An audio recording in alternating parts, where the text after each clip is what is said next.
ఇంకో ఏం చేస్తున్నావు? ఈరోజు అయితే మధ్యాహ్నానికి పాలకూర టమోటా పప్పు చేస్తున్నాను రోయ్.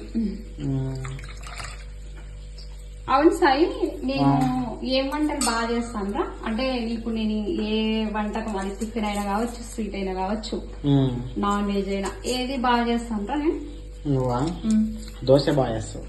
దోశ అన్ని వేస్ట్ అయినా అంటే అది టాప్. నీకు ఇష్టమని నువ్వు చెప్పకురా, నేను చేసేది చెప్పు. అన్ని బాగుంటాయి. అరే నేనేదో బలవంతంగా ఒప్పించినట్టుంది. నేను అన్ని బాగుంటాయండి. చెప్పు. పప్పు బాగుంటుంది. వద్దు, అడగనే కూడదు. ఇంకొకసారి ఏం బాగా చేస్తానని అడగకూడదు. నా వంటలు నాకు నచ్చుతాయి, నా పిల్లలకు నచ్చుతాయి, చాలు. అందుకే నిన్న రాత్రి ఉత్త పెరగలమే తిన్నారు. గండం మండుతున్నాయి. పెరగండం ఎందుకు తిన్నాడంటే వానికి ఎప్పుడు పప్పే కావాలంటారా. కర్రీస్ తో తినరు, చట్నీలతో తినరు, ఇంకా రసంతో తినరు. ఎప్పుడు పప్పు పప్పు చేయమంటే పప్పు లేనప్పుడు పెరుగుతోనైనా అడ్జస్ట్ అవుతారు కానీ కాంప్రమైజే కారు.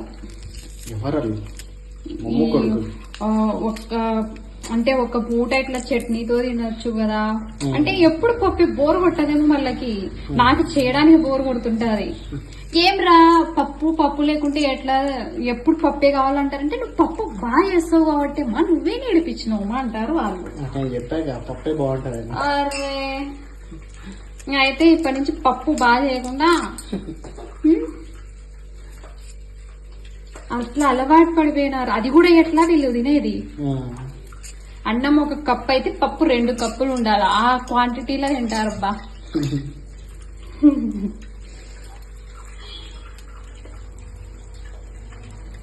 ఇప్పుడైతే మాకు కావాల్సిన అన్ని బ్యాల్ వేసేసి వాష్ చేసేసుకొని తర్వాత ఆనియన్స్ వేసి తర్వాత మంచిగా టమాటాలు పండినవి టమాటాలు వేసేస్తున్నా. చెప్పు నేనా? అంత టాలెంట్ మనకు లేదులే. టేస్ట్ తెలుసు కదా నాకు. నువ్వేదో నన్ను సెటైర్ వేస్తున్నట్టుంది.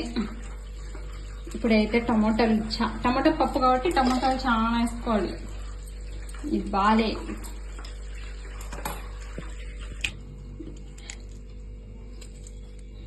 టమాటాని వేసేస్తున్నాను.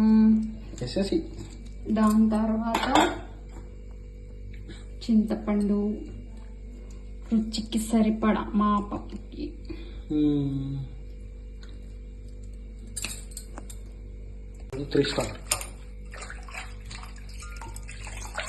ఇదేమో పాలకూరను మంచిగా వాష్ చేసుకొని ఒక్కట పాలకూర వేస్తున్నా. ఇలాంటి వీడియోస్ బ్యాచులర్స్ బాగా యూస్ అవుతుంది కదా, పప్పు ఎలా చేయాలని. ఇంత టేస్టీగా ఇంతకు మించిన వీడియోస్ ఉన్నాయి లేదా యూట్యూబ్ లో? లేదు, టేస్ట్ వస్తుంది కదా బాబోయ్. వాళ్ళది పైన పటారం లోన పటారం. చాలా ఎత్తేస్తున్నావు సాయి. బిస్కెట్లు, క్రీమ్ బిస్కెట్లు అన్నీ వేస్తున్నావు. ఇప్పుడు కొత్తిమీర వేసేస్తున్నా.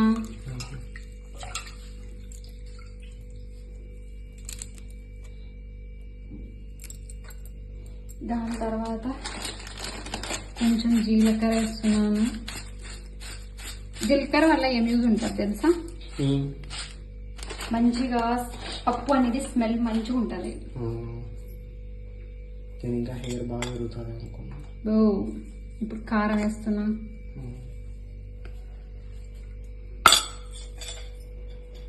దాని తర్వాత పసుపు.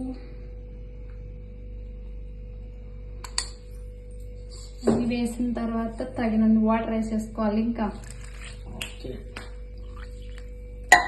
మొత్తం తగినంత వాటర్ వేసేసుకొని పప్పు చారు లాంటి.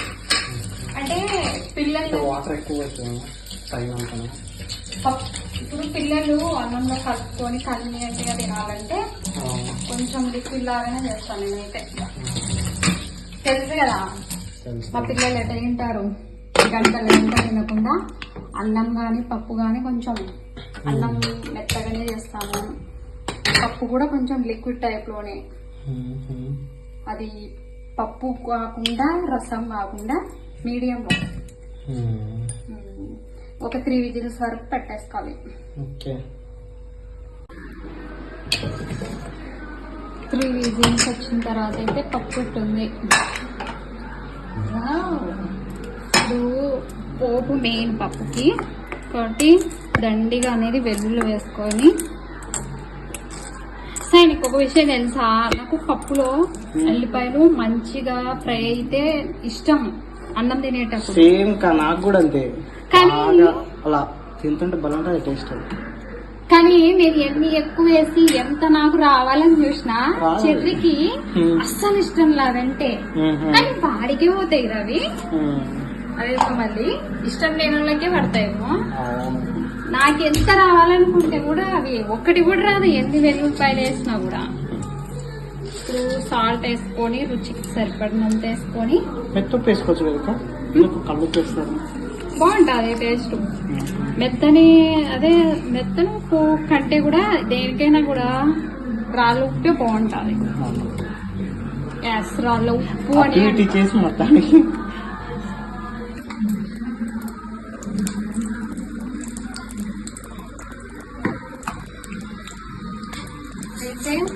మిక్స్డ్ ఆవాలు, జీలకర్ర, మినప్పప్పు, శనగపప్పు అని కలిపినవి. ఇంకా పప్పు అయితే మెరిగిపోయింది. ఇంకా తర్వాత పెట్టేసి వేడిగా అన్నం, ఆవకాయ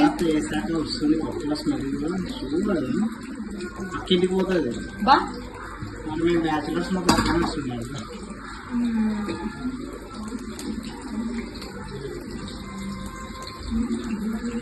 మేము రోజు చేసి తెలియదు, రోజు ఒకటి చేసి తిని తెలియదు. కానీ ఎవరైనా అంటే కొత్త వాళ్ళు వచ్చి చేస్తున్నారనుకో, వాళ్ళది బాగా టేస్ట్ అనిపిస్తుంది. ఎందుకో తెలియదు మరి, ఎందుకురా రోజు తినా మళ్ళీ అంటే పెద్దగా ఏమో వాళ్ళదే మళ్ళీ డైలీ నామంతో ఏమనిపించదు. కొత్త వాళ్ళు అదే కొత్త చేయము.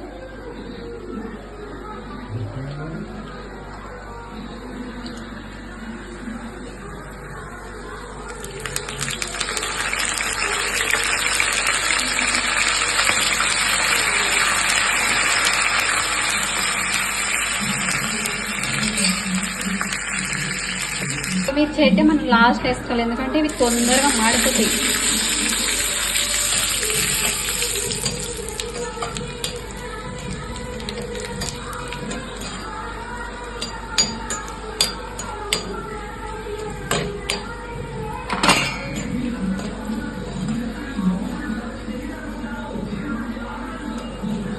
మంచిగా ఫ్రై అయింది కదా తాలింపు. ఇప్పుడు